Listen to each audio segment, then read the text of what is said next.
6:37, so actually 6:30 because I always set my alarm or my clock forward, and the time has changed already. And guess where I am? Eisenhower, Chicago.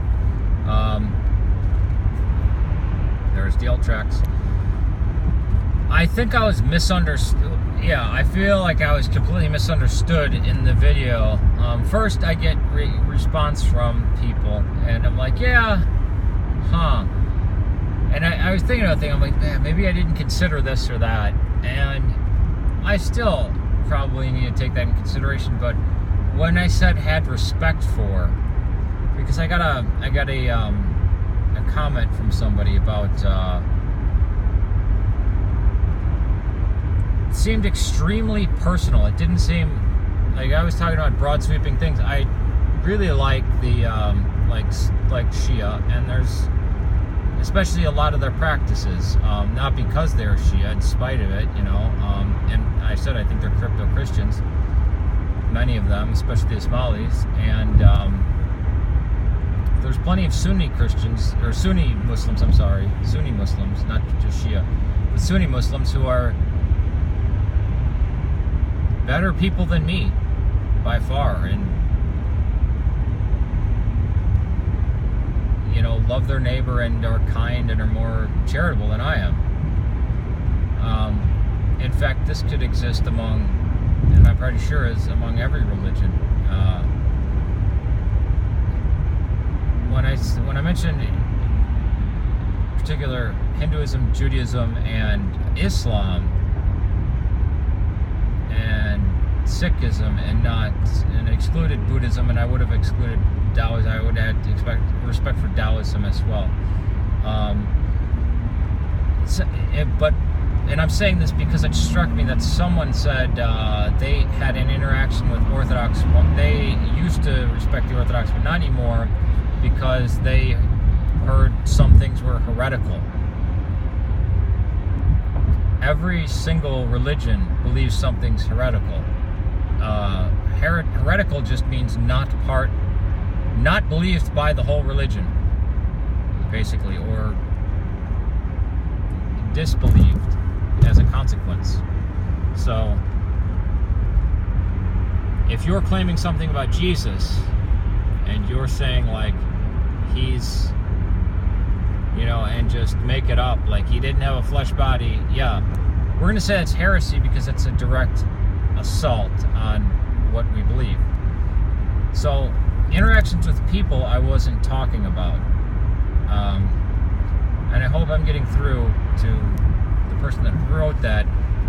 Don't write off entire religions, entire sects, and how you view them because of an interaction you had with a few people, and even in the case of saying heresy with someone who's a non-Orthodox, the non-Orthodox don't, terms of sin, heaven, hell, and God, and heretic do not translate into Protestantism at all. And yeah, but also the nihilism of Buddhism. I understand. He's criticizing the horrible nihilism of Buddhism. And it was only later Buddhism that added your soul reincarnation. Because initially Buddha had said about Hinduism, and Hinduism said Buddhism was a heresy, and they completely rejected it, and they were persecuting the Buddhists like hell for saying, oh, by the way, as in anything way of a god, a soul, or an afterlife, forget about. There's reincarnation, but there's only reincarnation of your karma. You aren't really reincarnating, it's just all the crap that you drag along. But you can stop this endless cycle of death and rebirth by achieving nirvana, and nirvana is not a state after death. It's a state in life that you achieve that stops your cycle of death and rebirth. So your karma never reincarnates ever again. It ends. There's no good karma and bad karma. It's all bad karma. And even the good deeds that you do, part of the Eightfold Path to Happiness, reduce your karma. It rids you of karma. It doesn't give you good karma. Because even if you reincarnated to the highest heaven or the deepest hell, for the Buddhist, it would still be equally as bad, or negative of outcome. So when the goal is when you die and are obliterated. You have oblivion, nothingness. There is no you. And there is a beauty in realizing detachment and mindfulness of the world.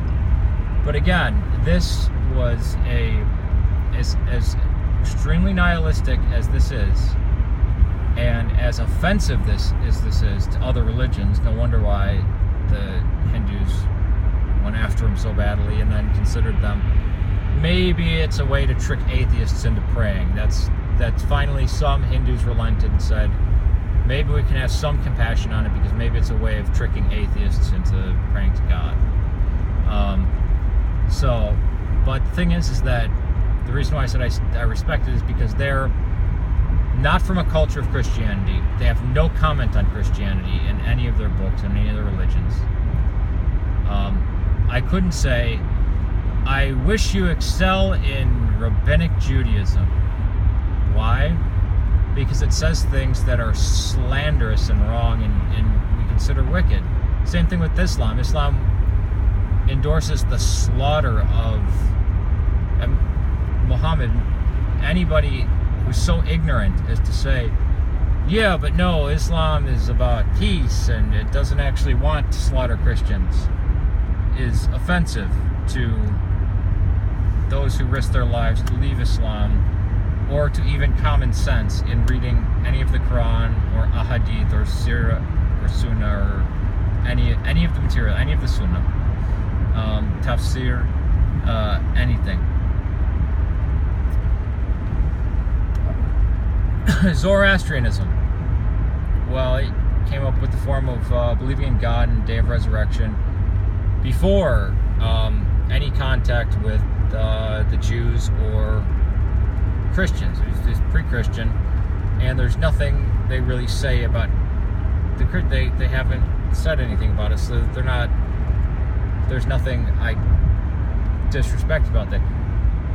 The people as a whole may be, and because I don't know the vast majority of Zoroastrians, they might be all thugs and jerks, I don't know, but that would be completely contrary to their religion, right? And there may be a religion out there that is totally, worshiping the devil and believing that rape is good, but nobody's committing rapes, and they're all, donating blood and working for charity. But I was speaking about the relationships, basically, and what I can and can't say, not personal attacks.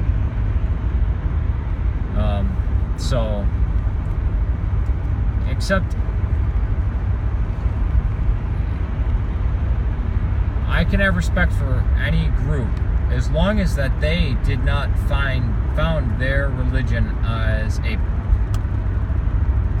attack, and as long as they haven't made a major part of their belief system an attack and assault on my very existence, to actually believe and say what I believe and say. The Taoists don't have that they don't have that clash with us. The Buddhists certainly don't have that written into their doctrine. As for the Jews and the Muslims, who have tried to conquer us and kill us from the start of their religions, basically, and then the Sikhs, who had rejected things that were God-given, that the Muslims held, but rejected them and then followed them anyways. I wasn't reducing it to people that I liked or didn't like, or the attitude I got from the clergy. Alright, peace to you. Their clergy, I mean, whatever they call it, in all of the branches of religions. Whatever the overarching term is, clergy, it doesn't matter. Peace to you.